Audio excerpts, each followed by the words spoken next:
Welcome to Just Sported, Season 7, the Super Bowl edition. Hey, we 7 seasons in so far. I just want to thank everyone, who stuck with us the whole way, the whole ride. And this is the Super Bowl edition, how we normally bring it in, our new seasons for those who do know. So let's get right into it. Before we get too far into the Super Bowl, and things that's going on that nature and that's going to place today, I just want to touch on some things that happened in the NBA. In my opinion, the Mavs and Knicks won the trade deadline. Okay, first of all, let me start off with this. You do not give Kyrie Irving and Luka Doncic help in the front court. That's the worst thing you can do for opposing teams. And that's exactly what they did. Listen, Luka and Kyrie are going to be the two best players in any backcourt in any series when the playoffs come around. Take it that they can hold on to make the playoffs. You got to think. You got the two best players. Listen, Luka and Kyrie is the two best players in any backcourt. They got the best backcourt in any series. Then you give them help in the front court. That Daniel and PJ trades was huge. They was huge. Cause you gotta understand you gotta understand as a guard like Luka and Kyrie, they're not gonna always, they're not gonna always be on point. Okay, in the sense of they're not gonna always make every shot. But you got some guys that sit there and clean up their messes. Oh, so now in the back of my mind, I don't have to be on every point for every shot. Oh, I'm gunning away. So for those that don't understand what I'm saying, Luka and Kyrie is going to already shoot their shot regardless. But now they know that, hey, if I miss a shot, y'all got our back. We got some eaters down there. Pause. We got some killers down there. Oh, it's go time. So you do not give Kyrie and Luka help in the front court. That's the worst thing the NBA could let happen. And I'm telling you now, don't sleep on Dallas. Make a long, deep run. Pause. Don't sleep on them. Because you gave Luka and Kyrie help in the front court. That's scary for any team. Because Kyrie and Luka are going to be the best two players in any matchup, in any series. And they sat here and just got help with the PJ and Daniel signings, trades, per se. Man, look, it's gonna get dangerous. As far as the Knicks, I feel like they won the trade deadline because out east is open. It's open. I don't trust the Celtics as the #1 seed. I don't trust Miami. I don't even trust the Bucks. Even though they got Pat Beverly. Shout out to Pat Beverly, which is a good signing. But Pat Beverly, calm down now. You move the needle in some sense. You know what I'm saying? But, hey, you don't move the needle in a sense that you think that you're going to just put the Bucks over the top to beat other superior teams. So I'll say that to say this. And I'm not feeling how y'all fired that coach.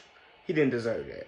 You know what I'm saying? But, hey, y'all want to see what Doc Rivers, shout out to Doc on the job. I ain't going to say too much on that. Black man, black coach, hey. I just appreciate that they belong in another black coach, but I don't like how they didn't give another black coach a chance. But he wasn't a problem. Dame and Giannis had to look in the mirror. They were the problem. Giannis had to look in the mirror. Giannis have not improved his games since probably the last 3 seasons in the sense of his shooting. His most weakness in his game was his shooting. But he has accepted that he's not going to be a shooter because he can't be stopped down low. So with that being said, okay, you're going to live and die by that. That wasn't your coach's fault. That was Giannis' fault for not improving his game. Dame going through some things. Shout out. I understand. I see the reports about him and his divorce. That is heavy on a man's heart and a man's mind. So I hope he gets well with that. But I would say the coach wasn't the problem. Okay? Doc Rivers, hopefully he saw the problem. The problem with the Bucks is Giannis and Dame. Can they play better than the opponents that they're going to face in the playoffs? And I'll say this. I don't trust nobody out east. The Knicks, with Tom Thibodeau, one thing I can trust with that is Tom Thibodeau going to have them boys play hard every game. And now they got help out there. So when Julius come back, and then my boy Vivo, I've been told people about my boy Dante Vivo since he was in college and won that championship. I told you, watch out for that boy.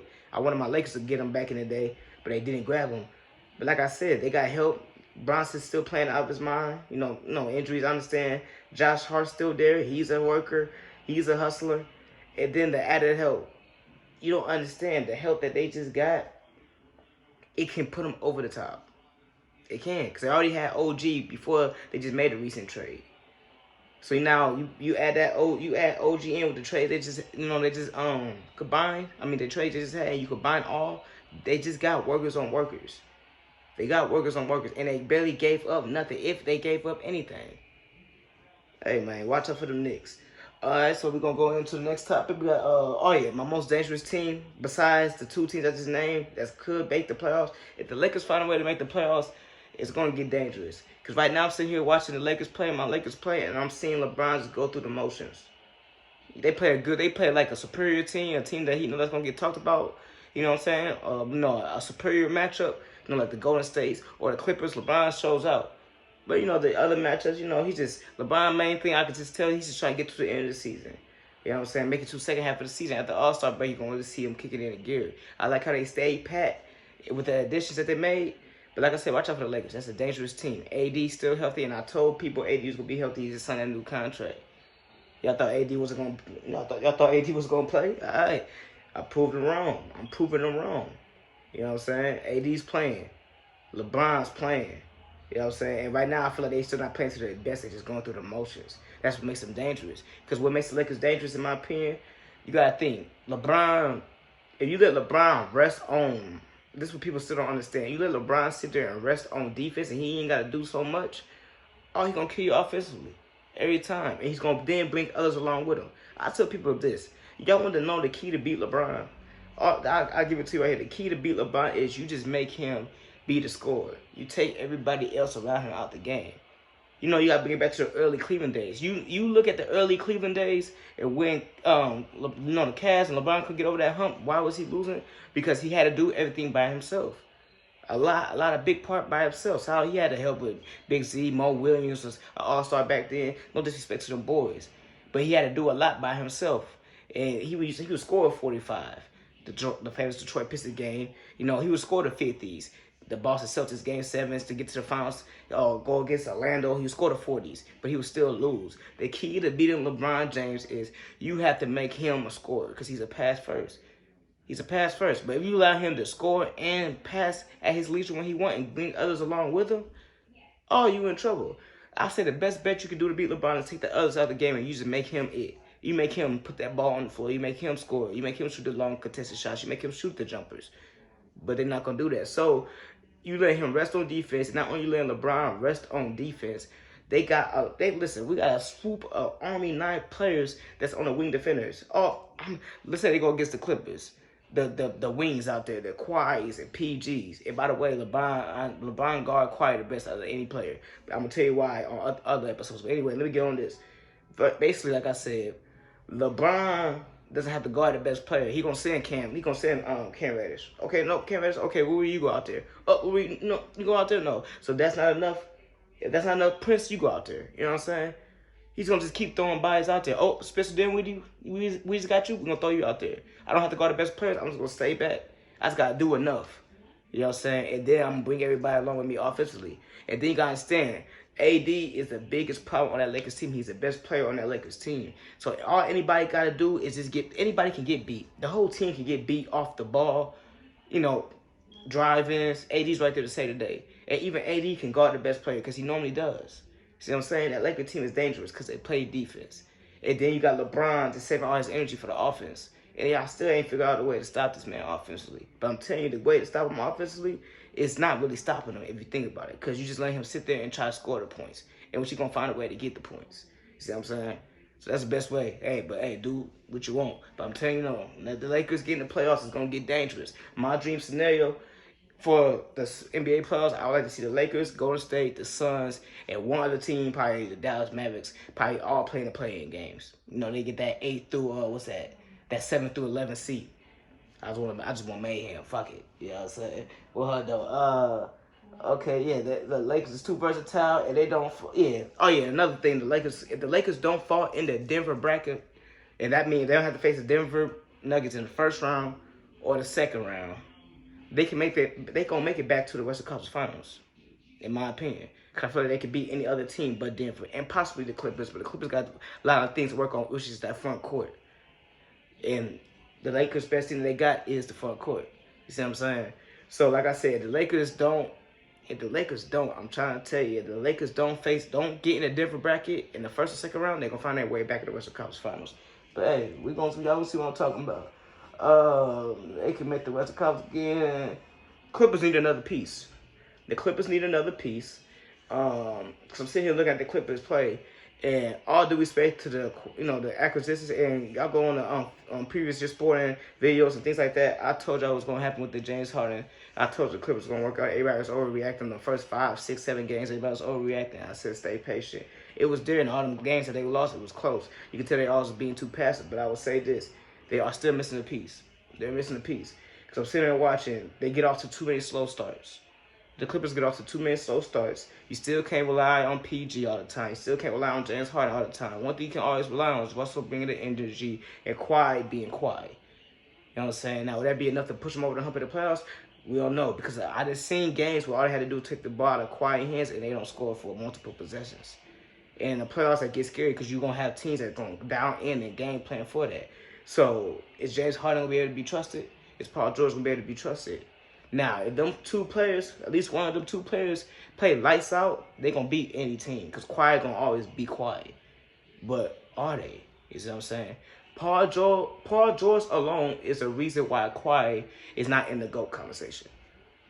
Paul George is the reason alone why Kawhi is not in the GOAT conversation. Let me repeat this. Because you sit there and look back on the run that Kawhi had with the Toronto Raptors series. They sent my boy off to Toronto. They left my boy for dead. And I told people before that when he got hurt is don't count Kawhi out that following season, which was that Toronto season. Because Kawhi know his body. Everybody say, oh, Kawhi this, that, third, Kawhi faking injury. No. So I told people don't count Kawhi out. They sent Kawhi to the Raptors and left him for dead. He won a championship with them. The next following year, they were supposed to beat whoever in the Western Conference, whether that's the Lakers, whether that's Denver. And he would have then repeated. And then he would have been a whole nother atmosphere of all players. To come do what you just did in Toronto in your first year with the Clippers, you didn't win the ring. But Paul George failed him. Pat Beverly failed him. Lou Williams failed him. One of these days I'm doing episodes. We always talk, everybody in NBA always talk about the stars. But everybody seems to forget this is a team game, a team sport. I'm going to do an episode one day. I'm going to talk about the role players that miss these, that didn't boost these players. Like, for instance, if it wasn't for Steve Kerr, you know what I'm saying, the Paxtons of the world, the horse, the Grants, you know what I'm saying, the Dennis Rodmans, would Michael Jordan be what he is? You see what I'm saying? If it wasn't for the Derek Fishers of the world, you see what I'm saying, the Trevor Arizas, the Lamar Odoms, would Kobe Bryant be what he was? If it wasn't for the Ray Allens of the world, you see what I'm saying, the Mike Millers, you see what I'm saying, the Mario Chalmers, you know what I'm saying, Rashad Lewis's, will LeBron James be who he is? You see what I'm saying? You know what I'm saying? So let's go fast forward. So let's look at KD. KD, if he had Joe Harris showed up, KD would have a ring. Joe Harris didn't show up. The role players didn't come through.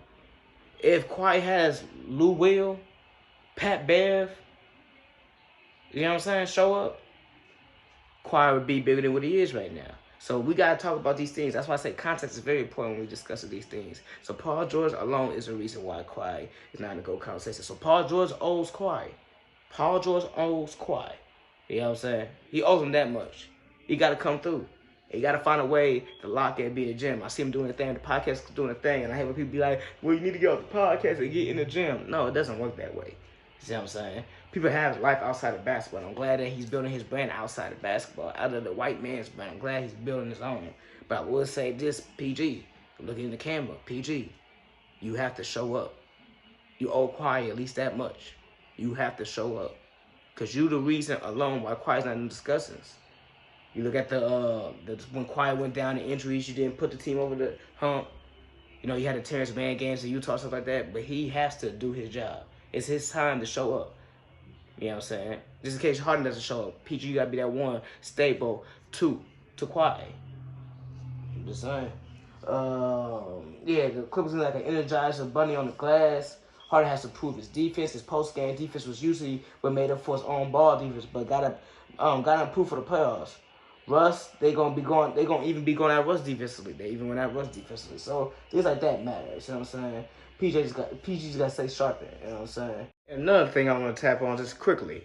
Draymond got to chill on KD. I see y'all got to chill on KD. I mean, I say this to say this. Draymond, it was 0.6 left. 0.6. What did y'all expect KD to do with 0.6 on the clock? Now, Draymond, I just seen you now. I watched the game. You sitting here looking to this is a dude that really know basketball for real. I sit there and break down the game for real. Not these fanboys on Twitter that sit here and talk from their heart. You know what I'm saying? That don't think logically and don't think about the game. I don't got my heart into this shit. You know what I'm saying? Invested into this shit like they do. You know what I'm saying? I'm just gonna keep it real. Draymond, first of all, before I touch on anything, pause. I respect what Draymond do, the fire that he brings to the NBA. You know what I'm saying? I feel like that's a missing art in the NBA. That competitive spirit, that competitive nature. I like what Draymond does, and I feel like a lot of people play like Draymond. They would be a winner just like Draymond. You know what I'm saying? If they had that fire, that want, that grunt to him, that aunt to him. You know what I'm saying? And I'm not feeling what Nurk said. Nurk, all due respect, you started a little beef with Draymond yesterday. You sat there and did a taunting, slacking on the floor. Draymond's got the better of you yesterday. You know what I'm saying? So now I don't like how you said, oh yeah, Draymond hasn't learned a thing. That to me is America. Not trying to bring racing, into it, but let's be real. That's the white man picking with the black man. Then when the black man does something back, they play, the innocent game. You know what I'm saying? But in all actuality, Draymond was just, matching the energy, even though he always gonna bring his own energy. But I say that to say this, Draymond, that I'm not saying you got anything against KD, but it's obvious what's going on. You can see a little back and forth. Even when Draymond was they thought Draymond deserved to take KD was taunted from them, just be ejected, throw him out this and third. So they got something going on there. But I ain't gonna get into that. That's two grown men. I don't give a fuck about that. You know what I'm saying? And y'all shouldn't either. But I would just say this. I seen you out there, you wasn't able to hold KD. You couldn't hold KD out there. KD had you dancing. Now, it was more of what KD was doing more than what y'all did to KD. KD was in his own head. I give KD the props all the time. I know I'm always quick to defend KD, but I also got to tell KD this. You know what I'm saying? And when he see this, you know what I'm saying? Because I know, like, my people be telling me, everybody watch the show. I don't know, people, they ain't going to say they watch the show, but I know they watch it. So I'll say this. KD, he has to get better. And I told him before the season started, he got to pack on more weight. And then it looked like he was packing on weight, and he was listening to the things I said or others in his ear that was saying. But KD has to understand that if you can't pack on the weight, like you did, before preseason, like I said, because it taken to a person that said me lift, and I'm traveling a lot. So let's say if I'm traveling a lot like a KD, I understand that you can't sit there and be in the gym every day. You can't. You can't be in the gym every day because you're too busy on flights. You too busy, gotta do this, you gotta do that. You got too many obligations. You see what I'm saying? I'm too busy working the business. When I'm working on the business, I'm out, flying plane there, motherfucker lay over there, this, that, and third there. I don't have the time to work out like I want. So I'm saying now you add that on with KD and you gotta sit there and do cardio and play on the court. He's not gonna be able to pack on the weight. So it's taking that KD, you can't pack on that weight. That's all I'm gonna say, KD. KD, you have to find a way to get to that free throw line. Whether that's pin downs, whether that's you sitting there at the elbow, you gotta work on your face up game, or you your back to the basket game. You gotta find a way to get to that free throw line, cause that's gonna help your shot. You see what I'm saying? Cause yesterday he had the Kobe Bryant effect in the sense of Game 7 Boston. Kobe wanted it too bad. He wanted too bad, so that's why he was shooting 6 for 24. He shot bad.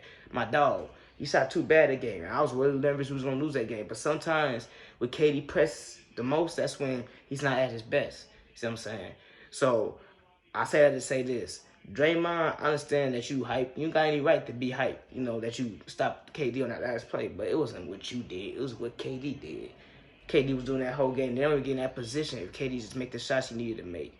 You know what I'm saying? The wide open threes he was missing. The gimme shots, the pull, the 4 shots he was shooting in transitions. Things like that. KD has to, you have to work on your game, my dog. KD has to get better at his game. And what I say about this, like I said, I don't like when people criticize KD because they don't give him solutions to his game. You can sit there and try to give him, you know what I'm saying? If you want to sit there and critique one's game, give him motherfucker, basketball for real, sit there and give him motherfucker a solution to that can better what you critiquing, you know what I'm saying? You know what I'm saying? And I'm not even critiquing his game, I'm critiquing his decisions making. I told people this before, like in previous episodes. I say Kyrie and KD is sitting with a ring if they would have won that game one against Boston. You know what I'm saying? If they would have won that game one against Boston, but KD was too busy forcing. That was Kyrie game, that game one against Boston from years back, but KD was forcing shots and shot him basically out the game. and let Boston stay around. And that's basically what happened yesterday. You know, KD, he was worried about narrative. He was in his own head. You know what I'm saying? That's not the KD that I've been watching all season. He was forcing it yesterday. He let the game come to him. So KD's at his best when the game is able to come to him. So KD, you have to work on just getting to that free throw line. Whatever you think is best to get to that free throw line, because you the one out there playing, you got to find a way to do that free throw line. I was saying you got to put on the weight so you can sit there and motherfucker when you attack, goddamn it, you good. Because you got a handle. You can blow past anybody. You know what I'm saying? So when you attack, it's going to set up for your jumpers. You see what I'm saying? But taking that, you ain't not attacking. You're not attacking that basket. Oh, my dog. You got to find a way to either, while you playing off the ball, you got to find a way to get that ball closer in. And stop playing so far out for when that shot ain't falling. But Draymond wasn't much of what you did is what KD wasn't doing. That's calm down, Draymond. But I do respect it. But calm down. It wasn't not you, man. And now let's get into Super Bowl predictions. My Super Bowl prediction is the Kansas City Chiefs will win the Super Bowl. Now, I will say, everybody been texting my phone all day who I got winning. I would say the 49ers, it got the better team. But Kansas City Chiefs, I can't go against Mahomes because I did with that with Lamar Jackson because I wanted to see Lamar get one. That was me speaking from the heart, not me thinking from the mind. You know what I'm saying? With that being said, I got Patrick Mahomes putting his team over the hump. If they getting them close knit games, if their defense is the best defense he ever had, if they getting them close knit games and they got to put the ball in Mahomes' hands at the end, Mahomes gonna come through. Can Purdy come through? We gonna see. I think it's going to be a great game, a beautiful game. It's going to be a battle of the two talents. And what I mean by that is you look at the Chiefs, you got Kelsey, you got Mahomes out there. We know what they got out there. You see what I'm saying? Then you look at the 49ers, they got the Debos. See what I'm saying? The Kittles. You know what I'm saying? Shout out to my boy Kittle. Be showing my Bears some love. And by the way, I see my Bears counter in the back. Shout out to the Bears counter in the back. I just put that mother together. But hey, on future episodes, y'all will see how much I'm gonna really put together. So don't judge it right now. This is for just a Super Bowl edition. See what I'm saying? But anyway, like I said, they got the playmakers, but the Chiefs got a better quarterback.